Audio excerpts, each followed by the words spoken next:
Hey guys, welcome back to the all-new Rockstar Superhero Podcast. In the past, we were honored to host a number of great artists and business leaders, but it's time to dig in a little deeper. As the mission of Rockstar Superhero changes, so will the content. Now, we are focused on sharing details about the deeper aspects of the human experience, how life in something unseen can change everything about a person, let alone the impact it has on a larger group. What better way to begin version 2.0 of the Rockstar Superhero Podcast than by featuring a North Bend woman and her outstanding nonprofit? Today, on the show, we are proud to speak to Kristen Zuray, the founder and heart behind the Trail Youth, a nonprofit coffee house that serves a huge and needy population of homeless children and their families in the Snoqualmie Valley. In fact, when Mike Rowe of Dirty Jobs and Deadliest Catch fame heard about her mission, well, he, along with his documentary crew, made it a point to help Kristen change the way things are done here. But what am I jumping ahead for?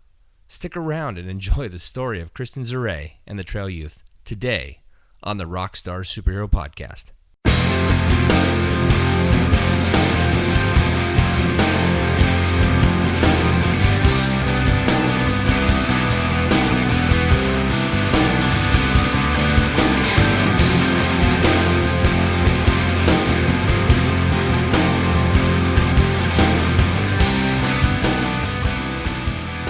Hi, Kristen. Hi, Rob. This is really awesome. Yeah. Thank you. I've been doing these for a long time, and I would still tell you I'm not very good at them, but I love the face-to-face because I think face-to-face is so vital and so important, and it's so hard to communicate over the web. And with the coronavirus and everything that's been going on, Zoom calls have just crushed my spirit. Yes. So God bless you for letting me be here with you today. Oh, yes. To the people that are actually watching the video, we are at the Trail Youth in North Bend, Washington. Yeah. We're in a back room, and this is an active coffee shop. Very active. So we're going to have a fair amount of background noise at times. Yes, you might hear a bell ringing, and that means ringing. people are coming in, which is the good. sound of coffee beans, That's milk right. being steamed. Mm-hmm. Right? Coffee grinders. Somebody might come in and actually start roasting coffee Yeah. because we have a roaster. So Yeah. Well, so you and I have almost zero history, but you're one of the nicest people I've ever met, and you're so inspiring to me. And you made yourself available for this whole podcast, etc. Yeah. Thank you. Your story came to me really through my mom, through Mike Rowe, the television host. that's right. I'm sorry? That's right. Yeah. My mother actually said, I saw this thing about this coffee shop in North Bend that's doing amazing things. And I said, I don't know what you're talking about. I live 5 miles away. And I watched the video, and I was struck that it was Mike Rowe from Dirty Jobs. And he was here as a serious surprise to you. Very much. Yeah. I was very surprised, too. You can see on your face. Right. And we'll get to that. But it was such a beautiful story and so touching. I mean, I instantly, shared it on social media. And I love the compassion you have for this valley. And so my hope with you today really is to just sort of dig out from you, if you're comfortable with that. Okay. It's to dig out from you how you got here, how you were formed. Because one of the things I've discovered that my listeners want to hear is, how is somebody who I see on the internet, or I see famous or successful or making a ton of money or whatever that, motivates them, how do I do that? And clearly the goal of this, I mean, obviously is to make money, but for a different reason. It's for all the charities and the things that this feeds, right? Mm-hmm. But if we could start with at the very beginning, just the real basics of you growing up. Where were you born? Where does it all start for you? New Hampshire. New Hampshire? New Hampshire, a very tiny rural place called Thornton. Okay. And if you blink, you'll miss it. Okay. So it's a 2-mailbox town? Yes. Yeah, we had, actually, that was Campton the town right next to Thornton. I'm not too sure if Thornton had anything but houses, but Campton, we did have the mailbox and a little grocery store and a gas station. So how many people was it? Oh, I'm not too sure. No. I'm not too sure, but it was very small. And we lived down in the holler. That's what people called it. So our... Is that an East Coast hole? Yes. So our driveway dipped down and we lived by the river. Yeah. Okay. It was... And towns were... We went back a few years ago. And my memory was a little bit different, thinking things were a little bit closer. And then as an adult driving through New Hampshire, I was just like, oh my goodness, I had to drive like 45 minutes to school. Really? Yeah, to get to school. And it was crazy, and towns were spread far apart. It was just very rural, very rural. So how long did you live there? I mean... For 19 years. Oh, wow. So you really grew up there. Yeah, my parents moved there when I was 1, and then I didn't leave there until my freshman year of college. Okay, so I've been to Canopy. Oh, okay. Which is lovely, by the way. What I mean, amusement park nut, but that's another story for another time. How far? So that is the southeast sort of corner of New Hampshire, correct? Kind of close to the water, not right. too far from. It's probably I think maybe about a 2-hour drive. Okay, so it's north central, something like that. Somewhere like that. Did you go to the park there? I did. Yes. So I've only been out to that section of the world once. And man, I loved it. My wife and I just thought it was crazy. We flew into Boston back in 2006, and we did the 4th of July, and we went out to Cape Cod. Not that this is about me. I'm sorry. No. But we went up to Canopy. We went up to Booth Bay Harbor. Yeah. And it's just so pretty up there. It's gorgeous. I mean, like crazy pretty. I miss it. Like here pretty though. It. I mean, but it is. It's a lot like it. It's here. very similar here. Yeah. Except in the fall. Then everything turns orange and red. Right. Completely different. Yeah. So it's beautiful. All the deciduous trees. Right. You don't have to worry about having, but you do have a lot of rain, but a lot more snow there. A lot more snow, but a lot more sunny days. Okay. So even though it's snowing, you could have a bright sunny day with a 2-foot high snow mountain. Mm-hmm. So those were always fun. Best thing, the plow trucks would come through, and then by January or February, you've got this huge heap, and that's always fun to go sledding. Do you miss that? Not so much the snow. I don't really miss that much snow. I didn't, it was fun growing up, but as an adult, I'm not that crazy about it. Yeah. So it's challenging, but there's something really beautiful. I mean, it is. I don't think there's a person in the world that would disagree that first layer kind of changes everything. Quiets the world. December was the prettiest because it was the first snowfall of the season. And it was like the Norman Rockwell setting. Right. Then once you start getting into February, March, then it was like the snow was dirty and crunchy, and you're like, okay, go away. It's froze, reheated, or whatever the term is. Yeah, and you're like, we're done. That's funny. Yeah. So. Do you? So you grew up there. I mean, is your family still there? No, I have a brother that lives in Indiana, and then my parents came out here with us when we moved out here. Okay. So no family, so there's no real excuse to go back there. Oh, well, yeah, someday maybe. Yes, we did. We took our kids back there because I told my husband before they graduate, I want them to see where I came from and see part of their roots. And it was really interesting when we went back. The kids were like, I understand you better now, Mom. Oh. Yeah, very interesting. Because New Hampshire is live free or die. I mean, that concept is on all the shirts, every gift store you go into. And just going, walking around Boston and everything, you feel like you're back in the 17th century, Yes, that's true. So it's just crazy how how much history was a part of me and how I felt like I was really living back in the revolutionary times. All those, Concord and the shot heard around the world, those were our stomping grounds. Yeah. And so that just became my mindset. Oh. And so now I guess, according to my kids, I'm like this tough person that says things like it is. I don't know.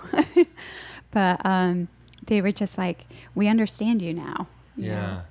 You know, Your personality belies your true hardcore nature, though. Exactly. I'm like, really? I didn't know that. But then, yeah, there are times when I can see New Hampshire coming out in me. Yeah. Yeah.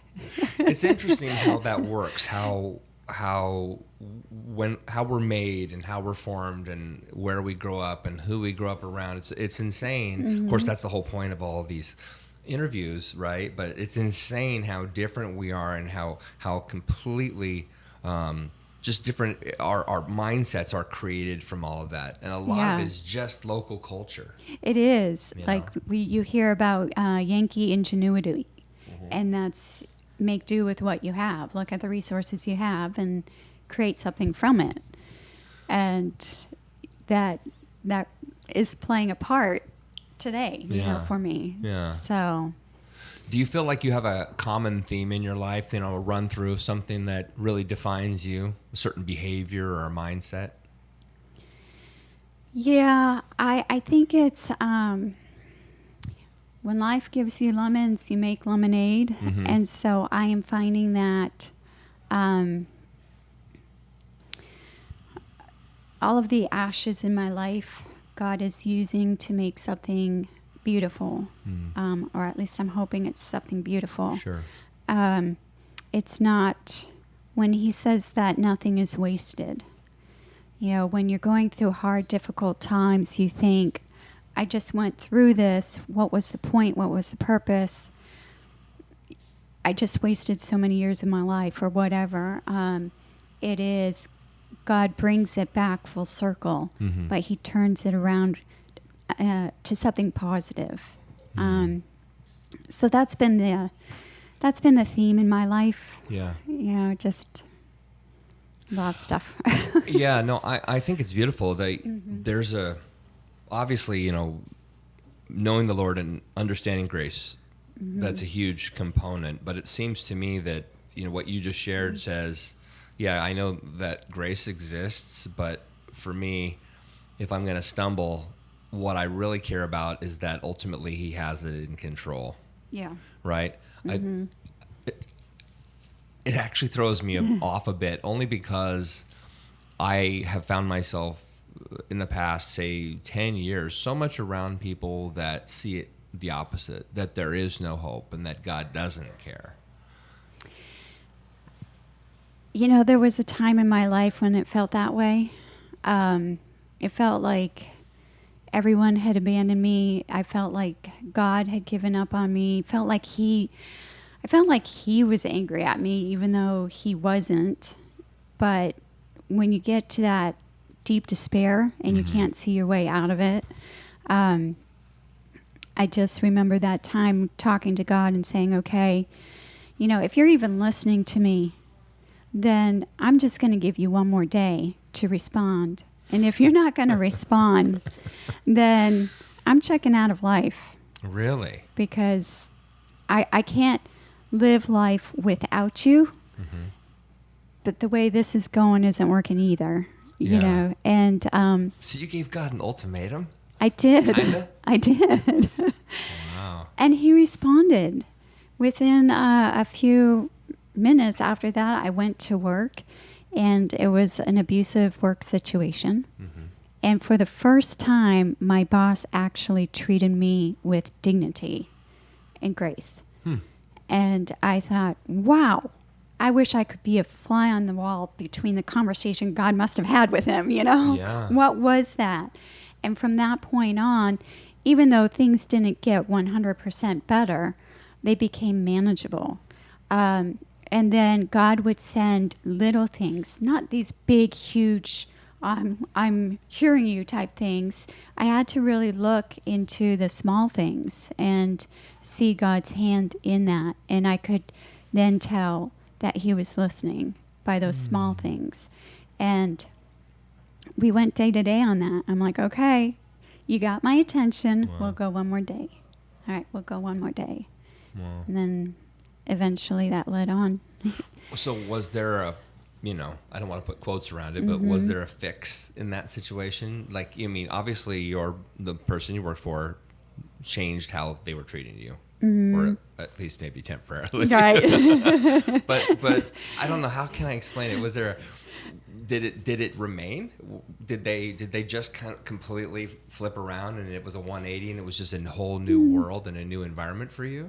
No, it Okay. wasn't a 180. Okay. It was just enough to get me to notice that God was listening, that he saw, and he wasn't making it a comfortable situation, but he was making it a situation where I had to really dig deep and lean on him. Okay.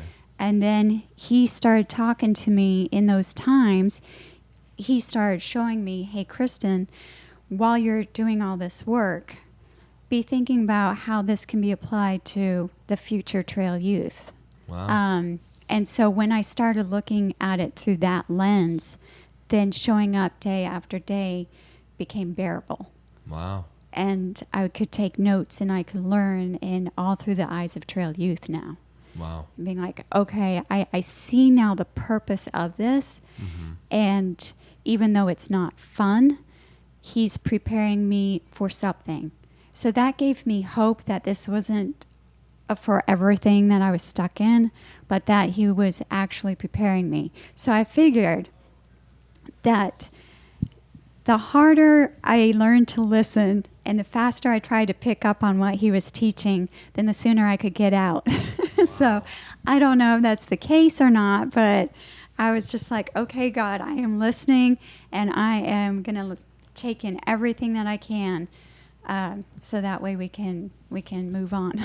Yeah, no, that's awesome. The thing that I've discovered that is a constant with whomever I'm talking to, it's always the shout out to the Lord, and an ultimatum. Typically, a lot of times, though, those ultimatums seem to go unanswered, and I've always told people, I said, it's because it's not an ultimatum. You haven't hit your bottom yet. Right. God is just waiting for you to figure out your faith. But we have to step forward. The first thing we have to do is step forward, because God is not going to, he just doesn't give us things just for the sake of giving things. We have to step forward, and then he goes, oh, look at that, some faith. Yeah, exactly. He wants us to cry out to him. Yeah.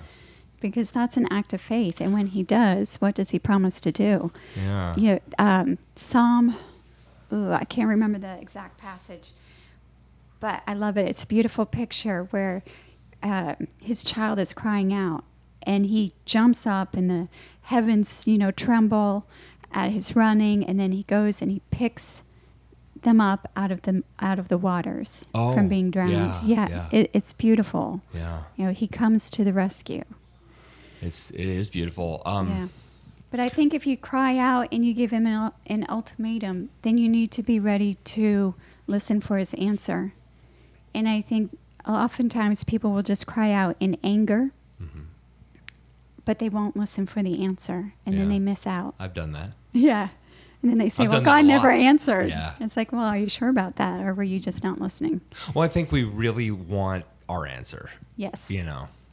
Because it never, I don't know one person ever in the history of man that has had their life work out the way they thought it would. It might be in the same pseudo realm, but it rarely hits, this is the apogee I expected to be at this date. People will say, like, I want to make my first $1 million by the time I'm 27. For one, why? Right. What is that? Why is that such a big deal for you? And why 27? Is this some weird goal date? Because if you hit it by 30, you still feel good about yourself? Yeah. Yeah. I've never believed in the whole claim it thing. Claim it in the sense of claiming it in victory through Christ. This whole sort of prosperity gospel thing of, Jesus wants you to be rich. Well, it's not true at all. No. rich in heart, rich in Yeah. spirit, rich in Him. And Exactly. if the physical riches manifest themselves, it's because He needs you to have them for another purpose to utilize them. But that's when they become a tool, right? Mm-hmm. Okay, so I'm gonna get off my soapbox. But it's perfect though, because there's so many different ways that you can be rich, and part of it, one way you can be rich is rich in suffering, and so some people God has called to suffer, so that way, That's a that tough way one. He's being glorified, and His purpose is being brought about. And so when with Trail Youth, it's the story of suffering. It's not the story of riches. It's the story of abuse. And that's how Trail Youth came about. Wow. So that goes into my next question then. So what was the first step you took towards your purpose? Because this seems to me from the outside to be living purpose. Well, there's a memory that I have when I was a teenager sitting in church, and I remember looking at, our church and listening to our pastor, and I thought it would be so cool to be able to be a part of something at the very beginning, to see the conception, the growth, and see it grow into something beautiful. And I think that night God planted a seed in me for doing something. But then the years went by, and it was filled with a lot of so I'm going to get emotional here. But Okay. It's okay. Beauty of the heart, right? Yep. Just a lot of verbal, emotional, even spiritual abuse. A lot of rejection, abandonment. So, to the point where I just could not trust anybody. I still have a very difficult time with that. Even some PTSD, triggers, memories, things that I'm still trying to work through. But it was because of that I was able to start seeing the kids and their suffering. So there was one critical time, and it might sound silly, but it was a life-changing moment. I was in a lot of chronic pain, 24 hours, just 10 years of pain. And so I liked Tylenol PM because it really helped me sleep. It really alleviated the pain. But most importantly, I came to realize that it was actually taking the emotional pain away. So one night I was reaching for the Tylenol PM, and God just kind of asked me, He said, "Why are you reaching for that?" I'm like, "Well, because I'm hurting." He's like, "No, you're not." I'm like, "Well, yes, I am." You don't know me. Right. He's like, "No, you really aren't." Yeah. And I'm like, "Oh, yeah, this is a good day, actually, a good physical day." But God, I'm hurting emotionally, and I need this, and I just need to go to sleep and be done. Yeah. And He was like, "That means you're putting more faith into this pill than you are in me." And He goes, "Now you understand addiction. You understand why people go and start becoming addicts." Yeah. And so from that point on, I was like, oh, okay. And my eyes were open to that. And instead of looking at people with judgment, with addiction, it was like, now I saw it through the lens of what emotional pain did they go through? What trauma did they go through? How did they become broken? What was their story that led them to have to pick up a needle? Right. What is it that they're trying to hide now because I can barely face my pain, and I know Jesus. Yeah. And Yeah, that's a really, really good point. yeah, and so if I didn't have Jesus, my favorite thing would be pain pills. Yeah. Yeah. And I came to realize that. So then I had to start learning, dealing with pain in a different way and really deepening my relationship with him and taking comfort. But then he opened my eyes in such a dramatic way, the way I viewed other people, that when it came time for us to actually meet the kids on the trail, I saw them differently, and I could see the treasures beneath their addiction, and I saw brokenness. Wow. I saw their beauty. Yeah. So I didn't want to give up on them. Yeah, thank you for sharing that, Kristen. That's even a wake-up call for me, I will tell you, because about 5 years ago, I was driving a truck for a living. I was just doing what I could to survive, and it wasn't in my career of choice. And one day, I drove by a girl, very overweight girl, jogging. Mm-hmm.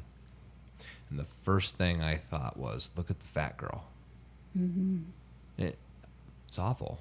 It was the very first thing, like to make fun of her. Yeah. I was by myself. It wasn't like I was trying to impress anybody, but it was my first thought. And that was so shocking to me. I remember just going like, why am I thinking like, why? And God was working on my heart hardcore back then, by the way. And then all of a sudden, I saw the same thing, and just in a different light. I said, that's a overweight woman trying to make herself better, trying to become less overweight. She's out there. Right. And it was raining. Wow. Yeah. You know what I mean? She was out there doing the thing that all of us sit on our tails and make fun of these other people. But she was actually doing the work. Yes. And it just was such I can see it in my head. It was such a beautiful moment. It's funny how God gives us these things, these moments in the middle of all of our own personal chaos, because it's not about us. Right. It's about his purpose. Yeah. Yeah. So you took that first step towards his purpose, actually, for you. But clearly he put your heart, that vision on your heart. How did that come about? Because I know Trail Youth exists, and I can't wait to get to the best parts of all these stories. But how did it originate? What was the catalyst that made you go, I see an issue here? It was a suicide. Oh. Yes. So a girl in the town that we were in committed. She hung herself, and so our church did a support group for her friends, and so one of the friends that was coming to the support group, he was walking down this trail and started getting to know the 20 to 25-year-olds down on the trail.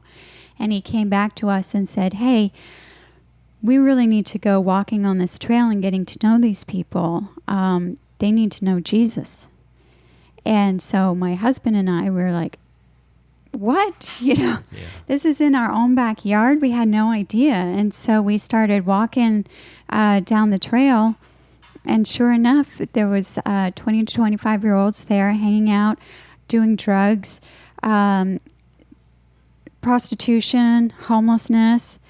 And again, we saw the beauty and the treasures that they were, and we were like, they are too young to be throwing their life away. But the problem is, again, it goes back to that realization, what abuse, what trauma did they suffer as a child that have brought them to this point. So we wanted to restore their value. We went on a mission to tell them that they are valued and that they are loved. And so we thought, how can we do that? Well, they get the munchies. They like sweet things. So we began That's bringing... your in. Exactly. So we began bringing donuts down, and eventually we thought we want to step it up and make them even feel more valuable. So we got coffees and syrups, and we opened up the trunk of our car, and we said, hey, come make a mocha. Make a raspberry mocha, whatever you want. We'll make it for you. Just to give them a touch of, dignity and love. And then we would go and sit with them, whether it was raining, snowing, whatever. And we would sit with them on the trail. We would watch the drug deals go down. They would be so hospitable, and they would offer us some. And we're like, no, thanks. And we started seeing a change, and they came to us and they said, you know what, you're different than anybody else because you came to us where we were at. You did not expect us to go to where you're at. Yeah. I mean, isn't that the perfect picture of God? Yes. He came to where we are at. And that should be the model we follow. Not saying, hey, dude, you come over here. Yeah. No, you're willing to go, and you're willing to sit in their space. You're willing to have the smoke blown in your, in your face. You're willing to sit with them in the rain. You're willing to eat with them at free meals. You're willing to do that in their life. You're getting in their life. And they respected that. And then eventually one of them ended up getting stabbed. And gosh. Yeah. And another one was so angry that he was running around town making threats. So we were able to locate him, calm him down. We found the one that got stabbed, and we were there in the hospital every day until his release. We were visiting him. And he was... I wish I had a real picture of him, because he was like the scariest person in town. He was really tall. He was over 6 foot, and he didn't have his hair cut, so his beard was way down here and big, bushy, and he wore all black and this huge, long black trench coat. Yeah. So he's just one of those guys that if you see him on the street, you cross the road. Really fast. Yeah. And when we would go to the parking garages or the trail, he was like the protector of the group. So he would always be the shadow. He would hang out watching us, like, don't come too close. Well, he cuts it intimidating, Right. Yeah. He would never take any coffee. But when we visited him in the hospital, and we took his brother with him, his brother's like, so where's my brother? And they said, well, he's right here. Well, they had to shave his head and his beard. He was just a kid. He was this young-looking kid, and even his brother didn't recognize him. He's like, what?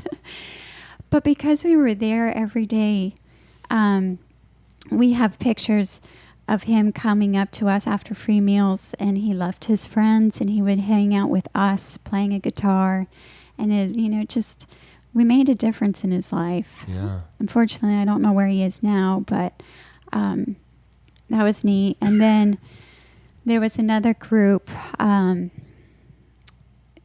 that their friend died of an overdose, and he was 15. Out here? Yep. Oh. And so we were able to go to the funeral, and we actually spoke.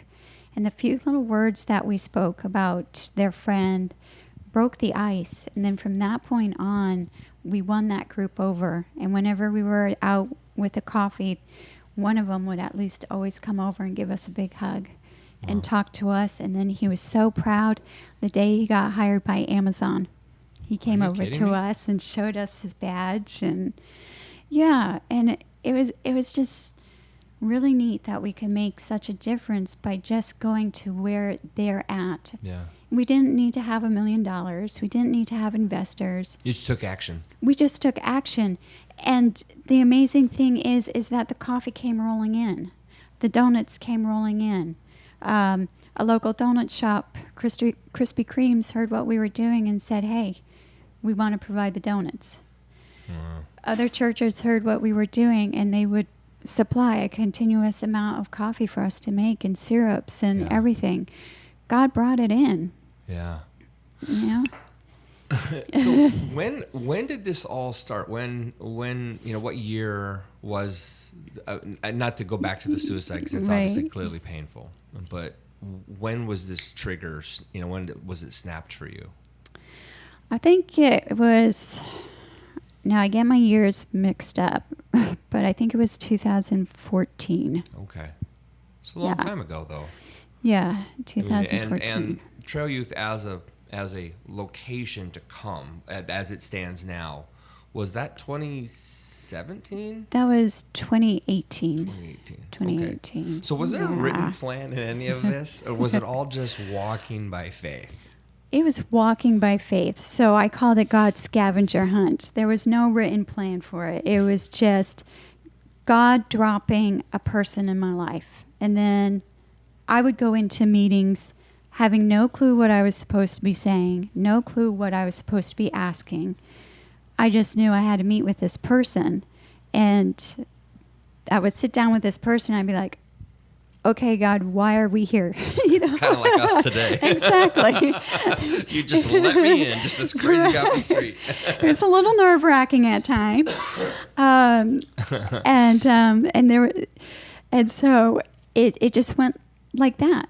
Person after person after person, and then they would give me the next clue, right? And then I would follow the next clue, and that's how it happened. It just basically followed the trail that God was sending me on, but there was no model that I could, follow after. There was nothing. Wow. It was just God saying, "Here's the next one." It's like you just wrote the subtitle of this podcast, because just the idea of the scavenger hunt is awesome. Yeah. And it's so true, because it goes back to that whole, it never looks like you think it's going to look. The road is not straight. No. but the road never is. I found it really interesting, though, that there is an interesting way to think about how the enemy can distract us from purpose, because he's always giving us 2 or 3 ideas, and we're busy looking around at the ideas. We're not looking at Christ standing in front of us. Yeah. How did you stay focused when there's a million things popping and there's a lot of energy? I think one thing is I didn't know what I was doing. Yeah. And so I don't have experience in nonprofit work. I don't have experience in business. I don't have experience in coffee. So because of that, the Bible says when you are weak, then you are strong, because my grace is sufficient for you. So my husband kept telling me, you're in the best possible position, because that means you are 100% dependent upon him and upon his leading. I couldn't stray anywhere because I didn't know anywhere to go, Yeah.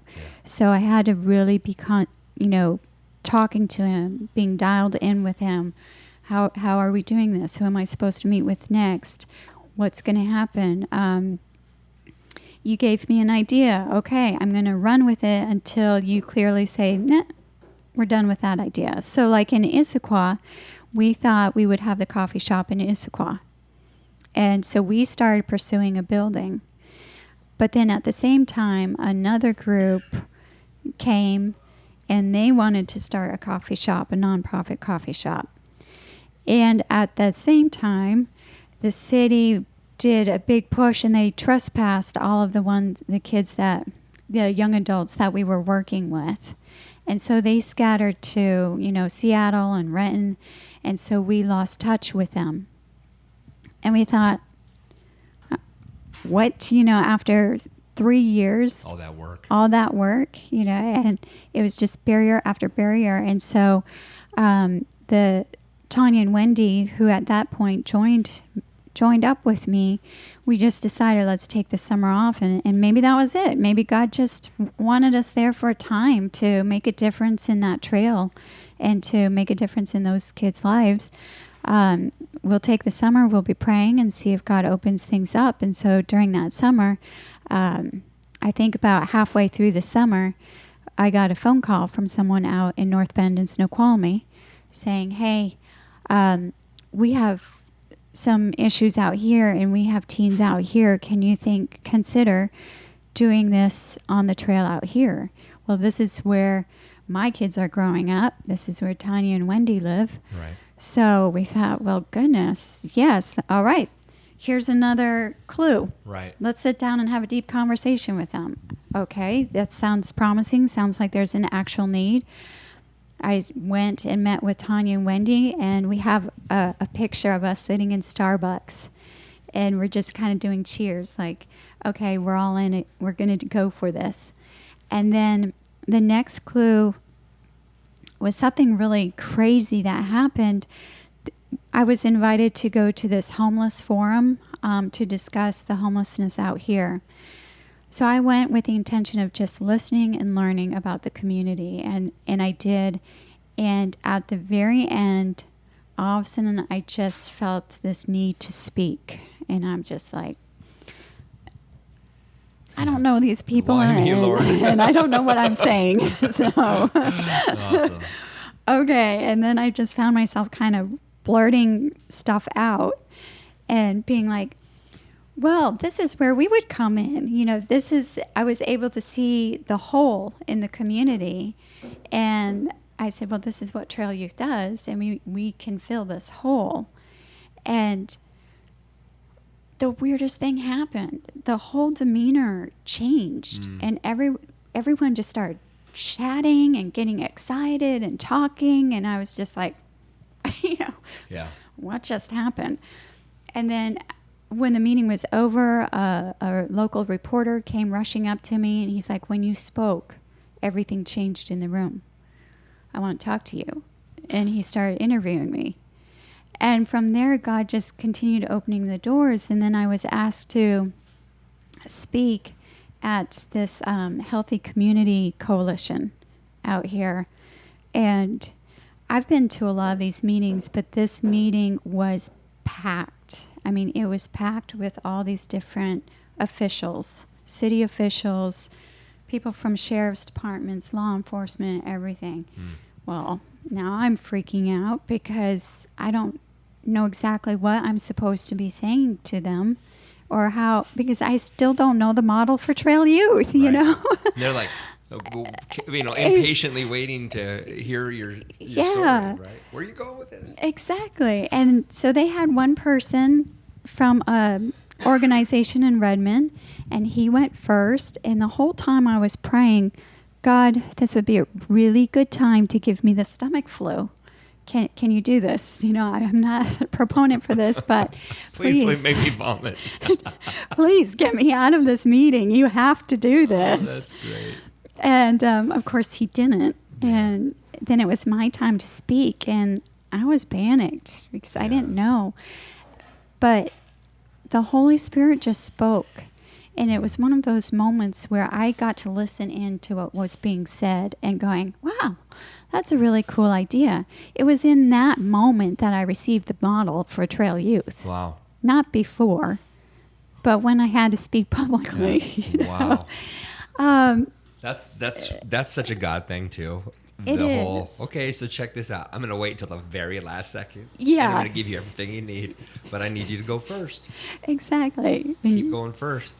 Yeah, it was crazy. And so when I got out of that meeting, I was like, I got to write this down, you know, because this is going to be the model. So was it not burned in your head? It was like more like you heard somebody else say it, right? That idea that the Holy Spirit was speaking through you. Yeah. And you just had to get it down on paper quick before you forgot it. That's yeah. Sort of idea? It was like I was listening to somebody else going, wow, that's really good. Hey, you know what? That would work. You know, wow. You know, so I'm having this conversation while I'm speaking. It was a very strange experience. And so I find that if you put all your fears and your doubts aside and you just take that step of faith and you just surrender to where he's leading you and what he's saying, he's got you. Yeah. You're not going to be, he's not going to leave you high and dry in front of people. Yeah. Yeah. And it's interesting too. You said, you know, like putting your fears and doubts aside, And I know we all try to do that, and none of us can. Yeah. So we actually have to do it regardless of our fears and doubts. We just have to do it. Yeah. Or else we'll never know what he has for us. Exactly. You'll never be able to experience those odd moments where all you can say was, that was God.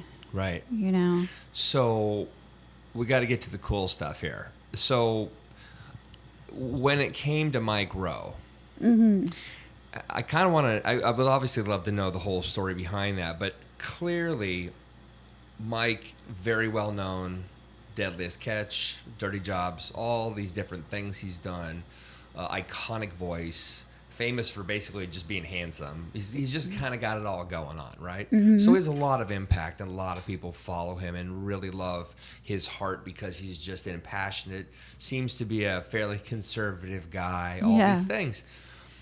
A lot of people on the outside would say, I think she probably did some good work, and then she kind of got lucky because this famous guy heard about her story and decided to help her blow it up.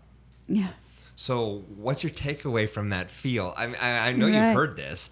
You've had to have heard that. But I want to know the whole Mike Rowe thing. I mean, the outsider stuff that we didn't see in the video. I would love to know that. Well, the events leading up to Mike Rowe just clearly shows me that this wasn't, like a fluke, or it was just all part of God's purpose. Because the events leading up, like we had talked about doing a coffee home, but we wanted to make sure that, it was definitely a necessity and it would bring a life change before proceeding with it. So we pulled aside 2 of the teen leaders and talked to them. And after that conversation and them sharing their stories of the need of a safe spot for kids to hang out, we said, okay, we're going to move on this. And at that time, the whole timing of everything is totally incredible. So at that time, a grant from the county came out. That was a 3-year grant. Now, we've never written grants before, and this is a huge deal. So we wrote this grant figuring if we get it, it will be a pure miracle thing. It'll be God saying, this is what I want. We got it. Wow. Yeah. So we were like, okay, God wants us to do this. Right.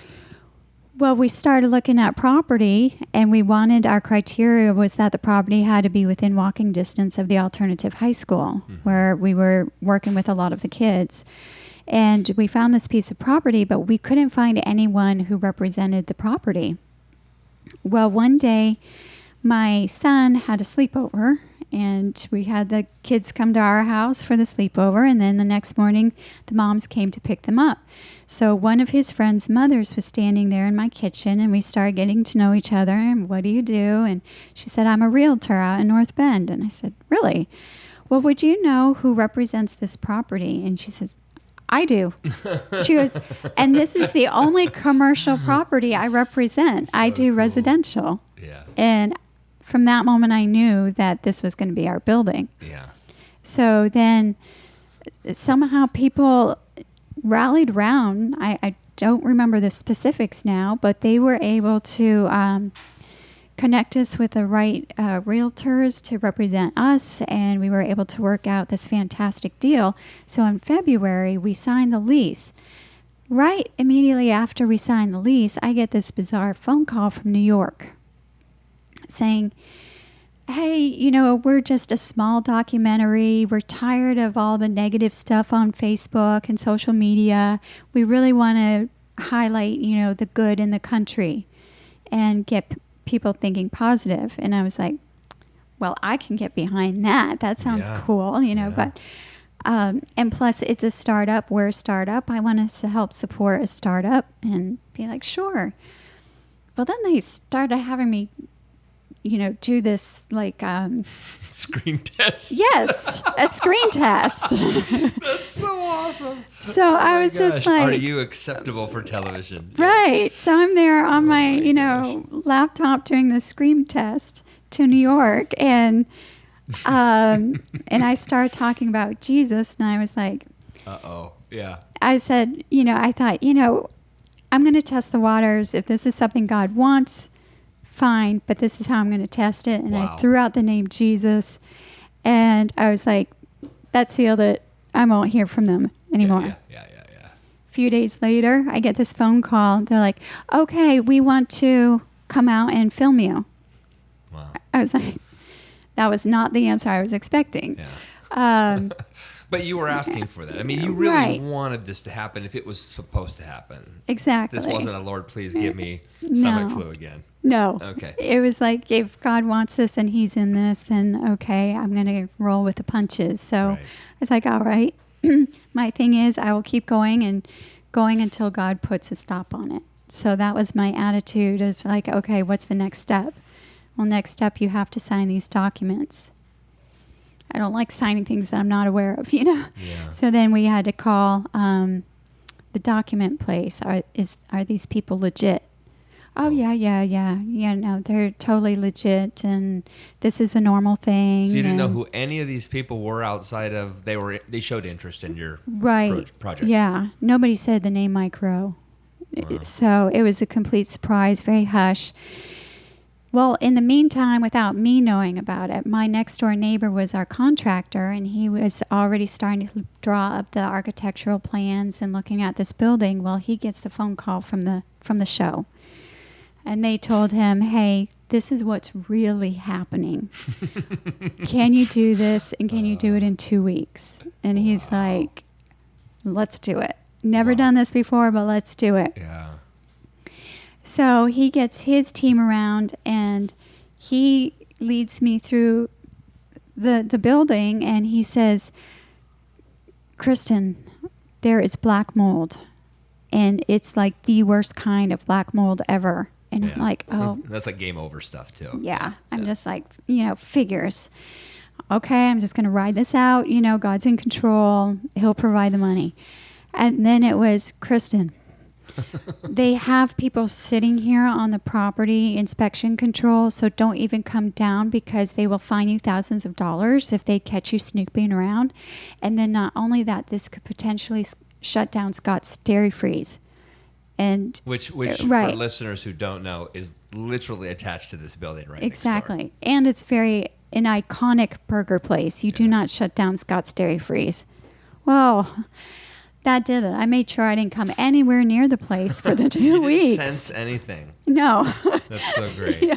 I was like, whatever. I'm really stressed out. I'm trying to, work with the grants, and I've never done that before, and working with our kids. And then this documentary is asking us to get all the kids together. And so my focus was on that. And then the day of the filming came, and I walked up to the place that I was supposed to meet with them, and there were all these cameramen and these lights. And I was just like, I said, "I thought you were a small documentary. Where are you getting the money to fund all this?" "Oh, yeah, with commercials, ads." And I'm like, dude, I wasn't born yesterday. Yeah. If you're a startup, there's something going on. And so I told Tanya and Wendy throughout the day, and I was like, there's something bigger going on here, and I don't understand, and I'm really nervous because I didn't want anything to hurt our kids. Yeah. And destroy Trail of Youth before we could even get started. Yeah. So I felt like there was something going on that I wasn't being brought into the conversation. Well, and what happens too with somebody like me is if this were happening to me, my brain, who loves the stage and loves people to know who he is and loves this idea of like, look at me, I'm standing here, I would have responded far differently than you did. So it proves you're right for this, because I would have unintentionally made it about me. Right? It's such a That's good true, lesson, yeah. because you didn't make it about you, and you were concerned for the kids. Where I'm looking at the lights saying, wow, this is cool. This is going to work out. Right? That's true. I'm on my way, man. Because the whole time they're interviewing me, I'm trying to assess them. Yeah. Like, who are they? What are they Wow. going to be doing? Are they dangerous? Are they, Yeah. what's the point of this? And then the second day, Mike Rowe came, and they're like, here, I want you to meet my boss. And I was just like, and then he had the whole umbrella scene where he's trying to see where, if I recognize him, but I'm like, I really don't care who you are. You know, in my mind, I'm thinking, I don't care. I want to know what's going on, what's going on with the kids. And so we did that whole walk, and I look back on it. I'm like, I am so stiff, but I'm so you were uncomfortable stiff because I didn't know what was going on, and I don't trust people at all. And so God's working on your heart there. Right, yeah. So I was just like, my radar is going off, going on and on, you know, like, where's the foul play? But also there was this growing fear that they're going to ask me to show them the property. Yeah. And I had this strange feeling that that's where it was going to lead. So I was really getting, you know, stressed out. Yeah. And then sure enough, let's see the property. We'll make the phone call to Brian and make sure that we can, because I don't care who you are, mold. You're not going to ruin this for Trail Youth, you know? Yeah. So then when he ended up pushing me through the door, I thought, Trail Youth is done now, you know? Really? Yeah. You thought that? Yeah, I was like, I saw the cops standing over there, and I'm like, see? You know, we're done, you know? I didn't understand what was going on. Shut us down. I know. And then I see everybody else staring at me, and I'm going, well, now they're all contaminated with black mold. And then I stopped, and Mike Rowe was saying something. Everything just blacked out after that, and I started looking around and going, this looks oddly familiar. This is the layout of our architectural plan. And who is that guy standing next to two teenagers with aprons on, and they make coffee? Who's this guy? Wow. You know, like, what's going on? We're not at this point. I was so confused and freaked out. Like, for about a week later, I kept thinking, maybe on our walk, I got run over by a car, and then I just imagined the whole thing. Like, maybe I was in a coma. You know, I was just really trying to... Very dreamlike. Right. Justify everything, that this wasn't normal, so something must have happened. You know? Yeah. And so afterwards, I have no memory of giving a speech of any kind, and I didn't know that I gave a speech. You did. Yeah. I didn't know that until, I don't know, I think right before the show aired, and one of our teenagers was like, yeah, Kristen, you stood up and spoke. And I'm like, no, I didn't. Yeah, you did. I was like, what did I say? You know? And it was just a really bizarre time, because I just couldn't grasp what was going on and what happened. And then over the months of after everything happening, hearing the community coming up to me and saying, yeah, I knew about it. Yeah, I knew about it. And everybody was in on this. And I'm like, wow, that's really powerful. How does a community, number one, get together like this and do this? And how did they keep this a secret? You know? Right. It's a big secret. It's a huge deal. And Tanya and Wendy, they were completely in on the secret. And so they had to really try to keep up with the meetings with me, as well as bouncing back and forth. Well, and you have a small town too. Yeah. I mean, I get it. We're not as small as the town you grew up in, but this is still a small town, certainly relative to any of the local cities, right? And so loose lips sink ships, right? I mean, there's not that many lips out here. Yeah. You would think somebody would have given you, a little bit of an insider. Hey, did you hear? I think something's happening. Yeah. None of that, huh? No, nothing at all. I had no clue until I got pushed in, but even then I still didn't understand. And so when everybody was gathering around after Mike Rowe did a speech, I went up to my friends and I'm like, can someone please explain to me what's going on? Yeah. Even after you'd done all these things, you didn't know really what the full breadth of everything was. No. And they looked at me like, you still don't get it? I'm like, no, who is this guy? I was getting kind of irritated. I'm like, this is Mike Rowe, and this is what he does. And, well, how did they find out about me? Because the guy in New York that interviewed me, I was very suspicious. And I said, how did you find out about us? We're very brand new. We're not known out there. He goes, oh, I Googled you. I'm like, well, I Googled me too. And there's nothing. There's nothing. Yeah. Well, I just know all the keywords and I know how to do it. And I was like... You didn't have a very good response. He I'm needs like, to work on are it. you kidding me? Yeah. So there were just things where, little responses like that. But God was also kind of telling me, let it go, Kristen. Just let it go. Just keep moving forward. I got this. And so that was the great moment in our life. And then a week later is when I think it really sunk in. When we were trying to get some extra furniture, I sat in the moving truck and was like, looked at my husband. I'm like, I have a coffee shop. I don't know anything about coffee. I don't know how to make coffee. What do I do now? And then Tanya, Wendy, and I, it's been a whirlwind learning.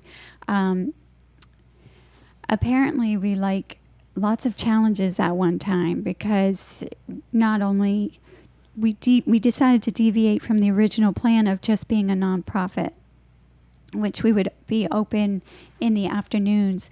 But when we saw the beautiful place and we saw the whole community coming together, the verse, to whom much is given, much is required, we just felt like we needed to open it up as a coffee shop business. Although it's not a business license, it's a 501c3, but to allow the community to come in so that way they could feel invested into the youth. They could see the youth here and see what they're doing, and the youth can have even a better chance of learning customer service skills and serving the public. The other thing that became a very motivational thing for us to create our business model is we saw the community step up, and they gave us so much of themselves and donations that we thought, you know what? We don't want the kids to get the mindset of entitlement, Right. or just take. Right. We want to teach them to give back. So we opened it up to the community to come and have their meetings, for coffee and things like that. So that way we could teach the kids to learn how to serve the community. And then all of our programs that we have created is based around that philosophy of, okay, kids, what can you do to give back to the community? So You're teaching them how to fish. Yes, we're teaching them how to fish and to have an outward perspective instead of an inward perspective. Because if you have an inward perspective, you're just always going to be in a pity party, Right. It's always about the emotions, how you feel about things versus your actions, and going and just doing something and I'll deal with the consequences later, which is what you're walking through on a daily basis even today. Yes, right? Exactly. But we want them to have an outward perspective and say, you know what? I'm not alone in my depression. Yeah. I'm not alone in my anxiety. I'm not alone. There are many people in this boat. Let's sail it together, And with our podcasting, we made sure that we were focusing when we created a series on suicide, that we just didn't focus only on teen suicide. Right. We focused on men 40 and up who have an increasing, suicide rate. We focused on law enforcement increasing suicide rate. We're exposing them to look at the world and see what you can do to step up. Yeah. So it's pretty powerful. It's amazingly powerful. What you said about really not necessarily being aware of anything as you walk through it, you just dealt with it and you learned constantly. These are literally the things that it's almost like Christ commands this of us, that we behave in a way that this is where faith comes in, where we don't know what's going on and we do it anyway, but because we're following the right thing, right? Mm-hmm. It's always when we follow the directives of our own thoughts that we get off track. Yeah. But the thing that I've found, and you see, you're what I call a heart leader. You're somebody who goes with their gut, with their instinct and their faith. And you combine all three things, and that's like the whole kit and caboodle. It's like, okay, I have the spirit, I have the will, the determination, and I have the faith to lead me. Mm-hmm. And I'm going to do all the stuff. And so many people say, Lord, show me what you want me to do, except... Yes. I don't want to do that thing. Yeah. Right? Lord, please send me. But it's secretly what you want is you want to have a mission in Hawaii, not a mission in Haiti. Yes. Right? Exactly. So then obviously you can look at this whole thing. You can say, clearly we've had success. Mm-hmm. I mean, in an earthly way, you've had success. Yeah. It's staying afloat. It's continuing to thrive. It's growing. It's changing. You have a whole bunch of... it looks so different in here compared to how it used to look. It really feels inspiring and homey. Not to say that it wasn't in the beginning, but in the beginning it felt like a coffee shop, and now it feels like a living room. Good. Yeah. Good. Something I wanted to say to you that you touched on that I was afraid I'd forget. You said you didn't know how to make coffee, and you didn't know how to run a business like this, and you didn't know, and you didn't know, and you didn't know. You had to trust something you can't see. I mean, how did you pull that all together? How did you tell yourself to just keep going? Because it would be really easy to just say, this is all cool, this is going to work out, but I can't do it. I just can't. The belief in God's promises, where he says, my grace is sufficient, and his promise that if he's called, I think it's 1 Thessalonians 5:7, it's been pretty much my life verse. Faithful is he who calls you, who also will do it. Wow. So it tells me that when God is faithful and he's calling you, but he's not calling me to do it. Yeah. He's saying, I will do it. Yeah. So you're just my representative. You're just my body. You're just my mouth. Yeah. But I will do it. I will say those things. I will pull it together. I will bring the people that you need to come into your life to support you. And oh my goodness, he has. Whatever issues we've come up against with Trail Youth, God always provides a solution. And he's been faithful to that promise. He who began a good work in you will complete it. Again, the job is on him. It's not on me.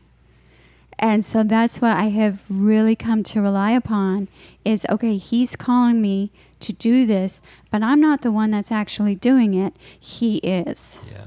Yeah. So if he says, start a nonprofit, it's like, okay, you want me to fill out the paperwork and file for 501c3. You want me to do these things, but in the end, he's bringing it about. Was there a moment, though? See, this is really good, because was there a moment where your discernment was so on point that you're like, that is clearly not me thinking, but that's a God voice, or that's a spirit, that's a spiritual thing? Well, that moment when I had to speak to that whole group of people and I had no idea, because I didn't know, I was still wrestling at the time of what Trail Youth looked like. I'm saying that we're going to be bridging the gap, but I don't know how I'm bridging the gap. Yeah, you're using just cool phraseology. Right. It sounded really neat. But I'm going, and I knew that that's what needed to be done, but I didn't know how. And so when I got up and had to speak and actually share how, that's when the God moment came. And it was like, this is how you're going to be doing it. And it was like, everybody just go away. I need to be writing this down, you know? Yeah. So, and I got alone and quickly wrote things down and was like, okay, I just got clarity in my own speech. But of course, it wasn't my own speech. Yeah. It was his. And that's how I figured out how we're the bridge. Yeah. It's awesome. Yeah, I look at you, and when I first met you, right when this first started, I mean, I think I was one of your first actual paying customers as a coffee customer, and I was just excited to have a different coffee shop in town. That was really what it was for me. I mean, I knew a little bit about the story. I don't think I had actually seen the micro doc yet, but I remember coming in and meeting you, and I believe Tanya, and I remember thinking, these people really have it together. And you just shared with me that you were just completely flying by the seat of your pants. There was a lot of fake it. Yes, fake it till you make it. Yeah. But I will tell you, I think this is just like a perfect a snapshot, a microcosm of life, is that we all assume we're screwed and the other guy's got it made. Yeah. And why don't you like me, God? What's wrong with me? How come he's better than me? Because this is the Facebook mentality. Oh, why is he in Hawaii? That's not fair.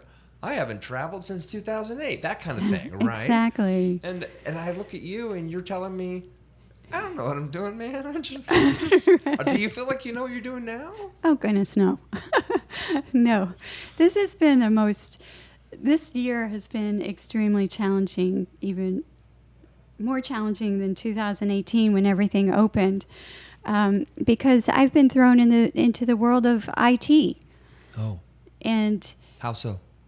Having to find a database, a really good database to collect information on our kids and keep track of everything that we need for grant purposes.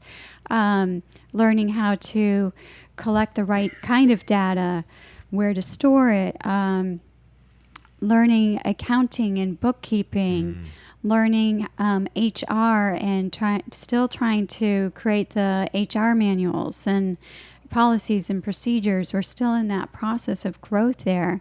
And man, and if you knew me, you would people make fun of me. They're like, Kristen, you're touching a computer, everybody back away. The teens know that my hatred for computers. I hate them. We don't get along at all. So for me to be stuck having to deal with all the IT issues is simply ironic, and it's my worst nightmare, actually. Plus being my own administrative assistant, I really annoy myself. So people forget nonprofits. I mean, I get it. Yeah. There's a for-profit side to this, but the nonprofits, we tend to do it ourselves. I mean, that's how it is. We don't have enough cash to do the other things. Do you have volunteers on the technical side? Do you have somebody that's willing to help? I mean, I know a ton of people. I could definitely at least point people towards you and guilt the crap out of them and see if they'll help you. We just recently have come into someone that, like, for almost a year, I was pulling my hair out over this database meeting, and then all of a sudden this person came in and he's like, I know database language and I know what they're saying. And then it's this, and so he's been able to translate. So we sit in the database meetings. I don't understand what they're saying, but he can translate it into my language, and then he set everything up, and now we can talk, and it's actually working now, and things like that. And grant management has been an eye-opener too, learning how to manage the grants for every different grants and answering all of their questions and percentages of this and that. And it's been, the year of 2019 is definitely not my favorite year. It is over. See, you're that tired. Your 2019 is awful. Actually, I think it was probably okay. We survived. I'm still But here. 2020 is very difficult. 2020. Okay, Right. we're in 2020. Well, so what are you Okay. searching for right now? I know we're on a time crunch now. We got to shut down here. But here at Trail Youth or you in your life, what are you know the Lord's got you. We're cool there. But how does this grow? How can somebody who's listening to this help you either continue to grow the Trail Youth or the impact or some other issue in your life that you need help fixing? Oh boy. Okay. I'm ready. Ready. We need an administrative assistant. Okay. To one who loves doing that stuff, who loves files, who's better at computers. That takes up the majority of my time, and I don't get to be with the kids anymore. Yeah. And that breaks my heart. Yeah. Also, I've always felt so strongly. We have a message, and it's called the You Are message. And the kids have helped develop this. Again, it's not, that movement where, oh, I am beautiful. I am, those self-affirming movements. Right. That's all great. But the issue, though, is that we're neglecting to pass it on to our neighbor. And I'm teaching the kids here, why is there so much hate in this world? It's because we're so focused on ourselves. Right. That we forgot the person next to us. As long as I'm beautiful, you'll have to figure it out too. Exactly. Yeah. So we're not going to be into the I am. We're going to be into the you are. And so everything we have here is our coffee roasting. Before we tackled that, we said, why? Why are we roasting coffee? And it's got to mean a lot more than just money. It has to mean the message, because I'm going to get choked up again, because the suicide rate is growing among adults, not just teenagers. So how can teenagers get this message out? Well, we're going to teach them how to roast coffee. We're going to give them a job skill. We're pouring value into them. But in the meantime, we're teaching them to also put these labels saying you are. So that way people are being reminded every morning when they get up for their coffee that someone is telling them you are appreciated, you are special, you are valued. You see it on all of our coffee cups. And this means everything to us is this you are. And it, again, stems back from years of never receiving it myself and wanting to just say enough is enough on that, and realizing that everybody is in that same boat. So let's change the message. So the other thing that someday I would love to be able to see is Trail Youth, whether it's in the form of a mobile coffee trailer or whether it's in the form of another coffee shop, start being placed in doing different chapters around the country. Yeah. Because people are hurting out there, and they need to be reminded that they are valued. And they're not just valued by people, they're valued by Jesus. They're loved no matter what race, color, religion, sexual identity, doesn't matter. They have to be reminded of that. Yeah. So. Well, I'd like to close on this thought.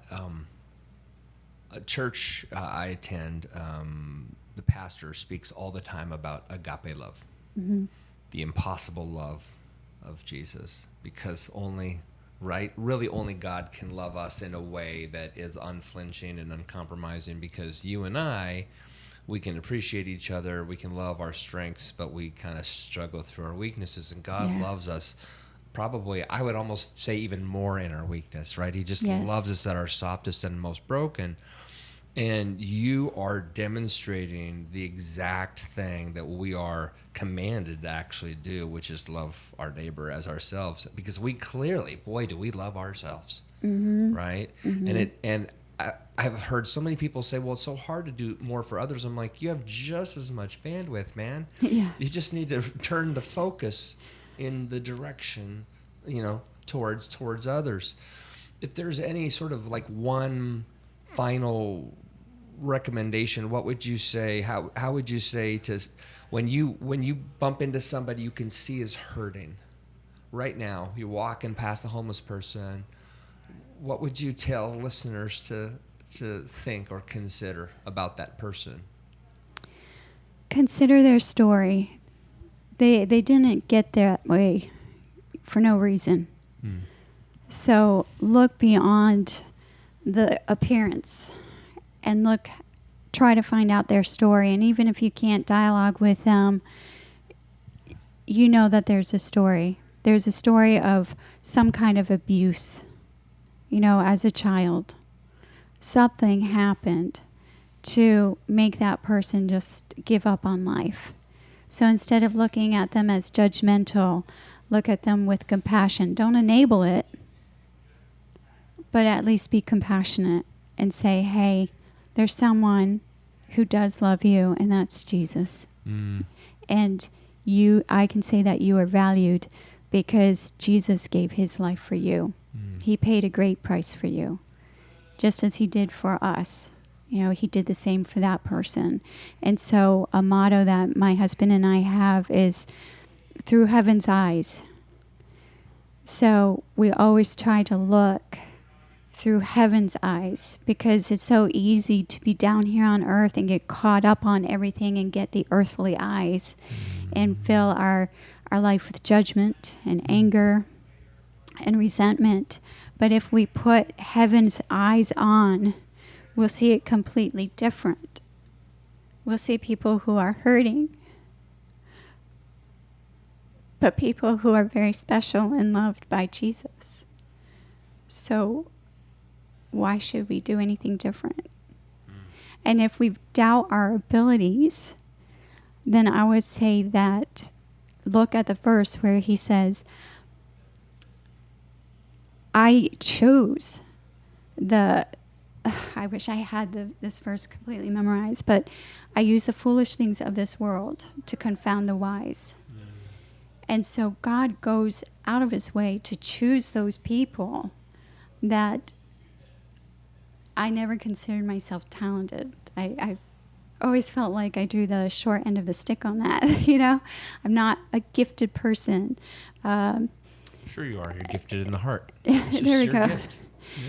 But when the world looks at me, they don't see much, So, okay, that's what I've been told. So, but when Jesus looks at me, he sees something different, and he chooses that. And so instead of embracing your strengths, embrace your weakness, because God's going to use that to confuse everybody. And so don't be afraid to go on whatever trail God is leading you on, because if he's leading, he's not going to be leading you off a cliff, although it feels like it. Well, something on my mind.